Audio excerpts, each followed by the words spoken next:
Hello friends, welcome to Lucky Reddy stories. Please story విన్న తర్వాత like, comment, share and subscribe చేసుకోవటం మాత్రం మర్చిపోవద్దు. ఇక రుద్రనేత్రుడు తరువాయి భాగంలోనికి వెళ్ళిపోదాం. లైవ్లో యష్మి, రుద్ర ఇద్దరి రిసెప్షన్ చూస్తూ ఉన్న దాక్షాయినికి చాలా ఆనందంగా ఉంటుంది. మీడియా వాళ్ళు లైవ్లో అదంతా కూడా టెలికాస్ట్ చేస్తూ ఉంటారు. అందుకే దాక్షాయిని చాలా ఈజీగా టీవీలో చూసేస్తూ ఉంటుంది. మీ ఇద్దరిని పక్క పక్కన ఇలా చూస్తూ ఉంటే నాకు చాలా ఆనందంగా ఉంది.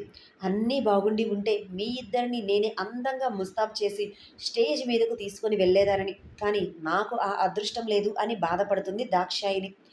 టీవీలో కనిపిస్తున్న రుద్ర, యష్మి ఇద్దరిని చేతితో కన్నీళ్లతో తుడుముతూ చూడ చక్కని జంట, ఎవ్వరి దిష్టి తగలకూడదు అని తన కంటికి ఉన్న కాటుకు తీసి టీవీ మీదే వాళ్ళిద్దరికి దిష్టి తీసి పెడుతుంది దాక్షాయిని.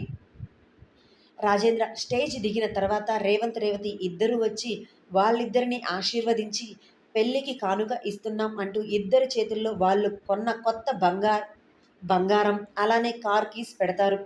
ఎందుకు మామయ్య ఇవన్నీ అని రుద్ర నార్మల్గా అడిగాడు. రేవంత్ నవ్వుతూ మా అమ్మాయికి మా తరపు నుండి ఇస్తున్న చిన్న గిఫ్ట్ అనటంతో ఓకే అంటూ వాటిని తీసుకొని పక్కన పెట్టేస్తారు. అలా అతిథులు అందరూ ఒకరి తర్వాత ఒకరు వచ్చి వాళ్ళని ఆశీర్వదిస్తూ వాళ్ళకి కంగ్రాచులేషన్స్ చెప్తూ వాళ్ళు తీసుకొని వచ్చిన గిఫ్ట్ యష్మి, రుద్ర ఇద్దరికి ఇస్తూ ఉంటారు. రాహుల్, రమ్య ఇద్దరూ కూడా వెళ్ళి స్టేజ్ మీద ఇద్దరిని ఆశీర్వదించి చూడ చక్కగా ఉంది మీ జంట.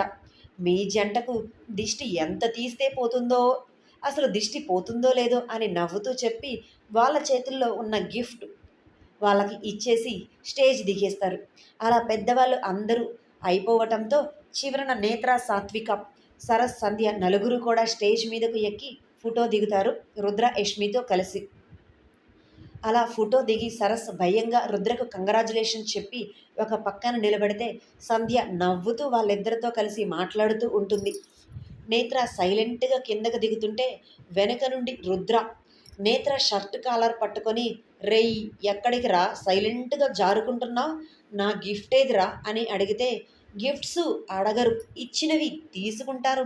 అయినా నీకోసం నేను గిఫ్ట్స్ ఏమీ తీసుకొని రాలేదు, నువ్వు ప్రేమించిన అమ్మాయి ఇదిగో అంటూ యష్మిని చూపించి ఇదే నీకు నేను ఇస్తున్న గిఫ్ట్, మా తరపు నుండి నీకు వచ్చే గిఫ్ట్ అని యష్మి భుజం చుట్టూ రెండు చేతులు వేసి కన్నెగరేస్తూ రుద్రతో చెప్పాడు. ఆ మాటకు రుద్ర కోపంగా చూస్తాడు నేత్ర వైపు. నేత్ర అలా పట్టుకోవటం కొంచెం ఇబ్బందిగా అనిపిస్తుంది యష్మికి. కానీ ఎప్పటి నుంచో ఉన్న ఫ్రెండ్స్గా నేత్ర మనసులో ఏమీ లేదు అని ఆ చేతి స్పర్శలో తెలుస్తుండటంతో తనకు ఏమీ అనిపించదు. కానీ ఎందుకో కొంచెం ఇన్సెక్యూర్గా ఫీల్ అవుతుంది ఆ టైంలో యష్మి. సాత్విక మాత్రం అబ్బా మళ్ళీ మొదలుపెట్టారా బాబోయ్ వీళ్ళ గొడవ అని తల కొట్టుకుంటుంది. రేయ్ నా పెళ్ళాన్ని నువ్వు గిఫ్ట్గా ఇచ్చేదేంట్రా అని నేత్ర తల మీద ఒక్కటి పీకి యష్మిని దగ్గరకు లాక్కొని మర్యాదగా నువ్వు నా కోసం తీసుకొని వచ్చిన గిఫ్ట్ నాకు ఇచ్చేయి అంటూ చేతులు చాపుతాడు రుద్ర. ప్రపంచంలో గిఫ్ట్ అడిగి మరీ తీసుకునే వాళ్ళల్లో ఫస్ట్ నువ్వే ఉంటావేమోరా, నువ్వు మాత్రం కావలసింది తీసుకోవాల్సిందేరా బాబు అంటూ తన జేబులో ఉన్న బైక్ కీస్ తీసి రుద్ర చేతుల్లో పెట్టి ఇది నీకోసం నేను తీసుకొని వచ్చిన special gift, bike, sports bike, స్పీడ్గా సూపర్గా వెళ్తుంది అంటూ రుద్ర చెవి దగ్గరగా వచ్చి తప్పించుకోవటానికి నీకు చాలా బాగా పనికి వస్తుంది అని అంటాడు. ఏంటి మీ ఇద్దరి గుసగుసలు అని సాత్విక అడిగితే రుద్రకు చెప్తున్నాను దీని ఉపయోగాలు అని దూరం జరిగి అంటాడు. అలా వాళ్ళతో కాసేపు టైం స్పెండ్ చేసిన తర్వాత సాత్విక వాళ్ళందరూ కూడా స్టేజ్ దిగి వెళ్ళిపోతారు. అలా అందరూ వెళ్ళిపోవటంతో ఒక్కసారిగా మీడియా రుద్ర, యష్మి ఇద్దరి ముందు మైకులు పెట్టడంతో యష్మి ఆ మీడియాని మైకులన్నిటినీ చూసి భయపడిపోయి రుద్ర చేతిని గట్టిగా పట్టుకుంటుంది.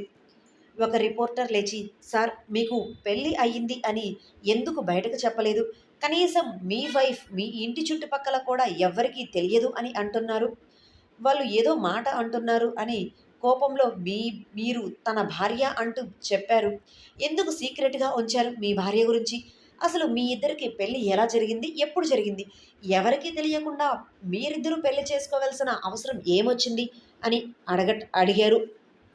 ఓకే ఓకే ఓకే మీ అందరికీ ఆన్సర్స్ కావాలి. నేను చెప్తాను కదా అని మరోవైపు బిక్కుబిక్కుమంటూ మీడియా వైపు చూస్తూ ఉన్న యష్మి సగం వరకు రుద్ర వెనక్కి వెళ్ళిపోయి ఎప్పుడో నిలబడిపోయింది. అది చూసిన రుద్ర నవ్వుకుంటూ, మీరు అడిగిన ప్రశ్నలకు సగం సమాధానాలు నా భార్యను చూస్తేనే మీకు అర్థమైపోయి ఉంటుంది.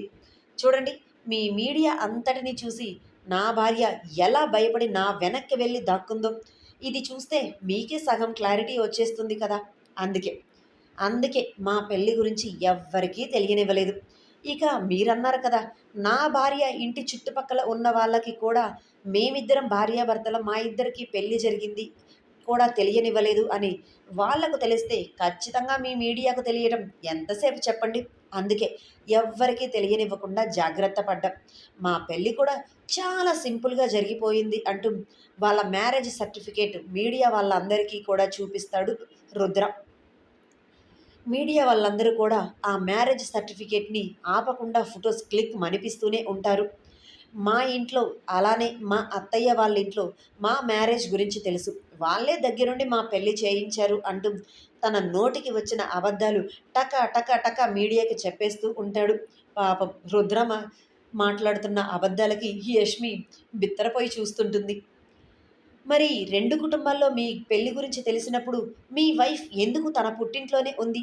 ఇప్పటి వరకు ఎందుకు మీరు మీ ఇంటికి మీ భార్యను తీసుకొని రాలేదు? అని అడిగారు మరొక రిపోర్టర్. మీకు తెలుసా? మీకు తెలుసా నేను నా భార్యను నా ఇంటికి తీసుకొని రాలేదు అని? ఇక్కడికి నేను తీసుకొని వచ్చాను. నా తండ్రి సీఎం. ప్రజలకు సేవ చేస్తూ ఉంటారు. నా తండ్రికి నిమిషం తీరిక ఉండదు. ఇంటిలో ఎప్పుడు ఏ క్షణంలో ఉంటారో తెలియదు. నేను నా తండ్రి బిజినెస్ మొత్తాన్ని హ్యాండిల్ చేస్తూ ఉన్నాను. వర్క్ ప్రెషర్ కాస్త ఎక్కువగా ఉంది. కొత్తగా పెళ్ళయింది. తనతో టైం స్పెండ్ చేయలేకపోతున్నాను. తను ఒంటరిగా లోన్లీగా ఫీల్ అవుతుంది ఇంత పెద్ద ఇంటిలో సింగిల్గా ఉంటే. అందుకే అదే తన ఇంటిలో అయితే తన తండ్రి డాక్టర్. బయటకు వెళ్ళినా ఆమె తల్లి ఇంట్లోనే ఉంటుంది. కాస్త ఊరటగా ఉంటుంది. కొత్తగా పెళ్ళైన వెంటనే ఇలా ఒంటరిగా ఉండటానికి తనకు కష్టంగా ఉండటంతో అక్కడే వదిలిపెట్టాను. అందుకే తను అక్కడే ఉంది. అంతే తప్ప మా ఇంటికి రావడానికి తనకేమీ అభ్యంతరం లేదు అని చాలా సింపుల్గా అలవోకగా అబద్ధాలు చెప్పేస్తుంటాడు. ఆ అబద్ధాలు విని యష్మి అయితే నోరు తెరిచేస్తుంది. తన రియాక్షన్స్ ఏవీ కూడా మీడియా వాళ్ళకు తెలియనివ్వకుండా రుద్ర వెనకగా దాక్కున్నట్లే నిలబడుతుంది యష్మి. మేడం ప్లీజ్ ఒక్క ఫోటో అని ఒక రిపోర్టర్ అడగటంతో భయంగానే రుద్ర వైపు చూస్తుంది. రా, ఏంటి భయపడతావు, ఫోటోనే అడిగేది అని అన్నట్లుగా కళ్ళతోనే సైగ చేసి చెప్పటంతో సరే అంటూ రుద్ర చేతిని గట్టిగా పట్టుకొని నిలబడుతుంది. వాళ్ళు నిన్నేమి కొరుక్కొని తినరే, ఎందుకు అలా భయపడుతున్నావు, నార్మల్గా నిలబడు అంటే ఏమో రుద్ర భయంగా ఉంది అంటూ నార్మల్గా ఉండటానికి ట్రై చేసింది. కానీ ఆమె వల్ల కాలేదు. అలా మీడియా చాలా క్వశ్చన్స్ వేసిన తర్వాత వాళ్ళిద్దరిని వదిలిపెడతారు. అప్పటికే యష్మికి నీరసం వచ్చిపోతుంది. యష్మి ఇబ్బంది పడుతుంది అని గమనించిన రాజేంద్ర, రుద్ర ఇద్దరు కూడా మీడియా వాళ్ళని ఇక చాలు అంటూ వాళ్ళని పంపించేస్తారు. అప్పటికే అర్ధరాత్రి అవటంతో ఫంక్షన్కి వచ్చిన అందరూ కూడా దాదాపు వెళ్ళిపోయి ఉంటారు. రమ్య, రుద్ర, యష్మి ఇద్దరికీ దిష్టి తీసి అప్పుడు ఇంటిలోనికి పంపిస్తుంది. యష్మి లోపలికి రావటంతోనే డ్రెస్ మార్చుకోకుండానే తన రూమ్లో బెడ్కి అడ్డంగా పడిపోతుంది. ఏంటే అలా పడుకున్నావు, కనీసం డ్రెస్ మార్చుకొని ఫుడ్ అయినా తింటావా లేదా అని రుద్ర అన్నాడు. అబ్బా నా వల్ల కాదు బాబు, నిలబడి నిలబడి కాళ్ళు లాగేస్తున్నాయి. ఆ మీడియా వాళ్ళు వదిలిపెడతారు అనుకుంటే గంట సేపు అయినా కూడా వదిలిపెట్టకుండా ఒకదాని తర్వాత ఒకటి క్వశ్చన్స్ వేస్తూనే ఉన్నా. నువ్వు మాత్రం నవ్వుతూ సమాధానం చెప్తున్నావు. నా వల్ల కాదు బాబు ఇలాగా, నా వల్ల కాదు బాబు ఇలా అంటూ కళ్ళు మూసుకుంటుంది యష్మి. సరే పడుకో అంటూ ఆమెను వదిలేసి తను డ్రెస్ మార్చుకొని ఫ్రెష్ అయ్యి కిందకు వచ్చేస్తాడు. అక్కడ అందరూ భోజనం చేస్తూ ఉంటే రమ్య, రా రుద్ర నీకు కూడా భోజనం వడ్డిస్తాను అంటే, లేదులే అత్తయ్య నేను పైకి తీసుకొని వెళ్తాను, ప్లేట్లో పెట్టండి అని వాటర్ బాటిల్ తీసుకుంటాడు రుద్ర. యష్మి తిన్నదా లేదా అన్నట్లుగా రేవతి చూపు ఉంటే మేమిద్దరం కలిసే తింటాం అని ఆమె మనసులో ఉన్న ప్రశ్నకు కూడా రుద్ర సమాధానం చెప్పి ఫుడ్ ప్లేట్ తీసుకొని తన రూమ్కి వెళ్ళిపోతాడు. నా మనసులో యష్మి గురించి ఆలోచిస్తున్నది ఇతనికి ఎలా తెలిసింది, ఇంత కరెక్ట్గా చెప్పేశాడు ఏంటో అని రేవతి అనుకుంటూ తినేసి అక్కడి నుంచి బయలుదేరదాం అంటే, ఇప్పుడు కాదు ఉదయాన్నే వెళ్ళొచ్చు అని రాజేంద్ర చెప్పటంతో ఇక అర్ధరాత్రి ఇంటికి ఆ టైంలో వెళ్ళటం కూడా కరెక్ట్ కాదు అనుకొని ఇద్దరు ఆగిపోతారు.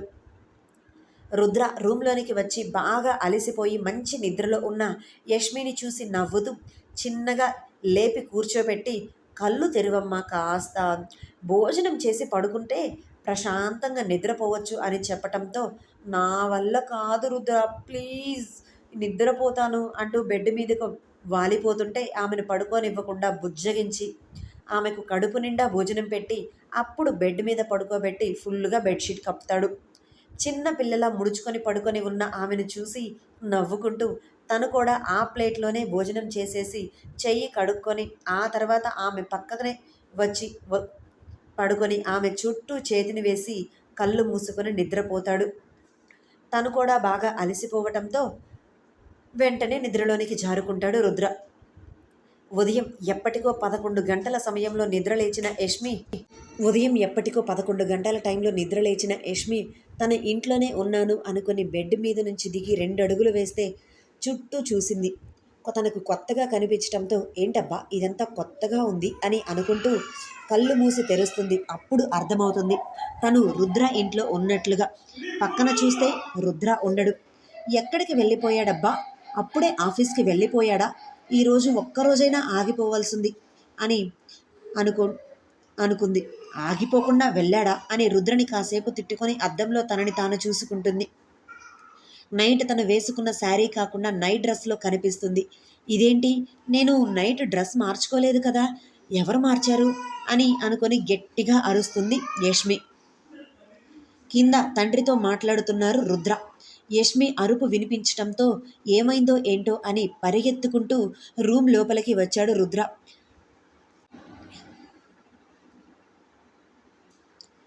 అందరూ కూడా ఆ రూమ్లోనికి రావటంతో ఏమైంది అని రుద్ర అడిగితే, అది నా డ్రెస్ అంటూ మాట్లాడాలి అనుకున్నది కూడా వెనకే ఉన్న రాజేంద్రని చూసి అలానే పని వాళ్ళందరినీ చూసి, అది ఏమీ లేదు, పక్కనే బల్లి ఉంటే దానిని చూసి భయమేసి అరిచాను అనటంతో నవ్వుకుంటూ అక్కడ రాజేంద్రతో సహా పని వాళ్ళందరూ కూడా వెళ్ళిపోతారు. అది కాదు వేరే ఏదో విషయం ఉంది అని అర్థమైన రుద్ర అందరూ వెళ్ళిపోవటంతో డోర్ క్లోజ్ చేసి, ఇప్పుడు చెప్పు నువ్వెందుకు అరిచావో, దానికి వెనక ఉన్న కారణం ఏంటో అని అన్నాడు. అబ్బా, నా మొగుడికి అబద్ధం చెప్పినా నమ్మడు అని గొనుక్కుంటూ నా డ్రెస్ ఎవరు మార్చారు అని సీరియస్గా అడుగుతుంది. ఇదా నీ బాధకు కారణం, నేనే మార్చాను ఏంటిప్పుడు అంటూ తాపీగా బెడ్ మీద కూర్చుంటూ అంటాడు రుద్ర. ఇదండి ఇవాల్టి స్టోరీ. మరలా రేపటి భాగంతో కలుసుకుందాం. ప్లీజ్ స్టోరీ విన్న తర్వాత లైక్, షేర్, కామెంట్, సబ్స్క్రైబ్ చేసుకోవటం మాత్రం మర్చిపోవద్దు. Please stay tune. Thank you.